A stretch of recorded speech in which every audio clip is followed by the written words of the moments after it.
Со транспаренти на кои беа напишани градовите од кои доаѓаат, представници од реактивираниот синдикат за угостителство и туризам, кој брои 4800 членови, представувајќи својата програма, упатија барања до владата за обезбедување сигурен живот и надоместоци на работниците кои поради пандемијата останаа без работа или без плати.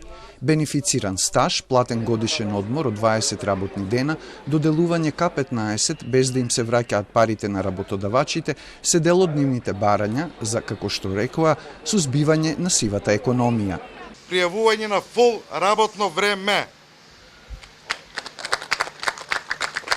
Пријавувањето да биде на цела плата и да сме целосно осигурани, здравствено осигурани и пријавени. Значи, све тоа да се регулира. Една од точките, викендите, кои ги работиме ние, угостителските работници, преку времената работа и работа за време на празник, да биде платена согласно ЗРО, Закон за работ и односи и колективен договор. Од синдикатите за угостителство и туризам немаат прецизна бројка колку работници останале без работа поради пандемијата, зашто, како што велат, од тројца работници во овие сектори само еден е пријавен. Според комората, бројката на пријавени вработени во угостителско-туристичкиот сектор е 29.000.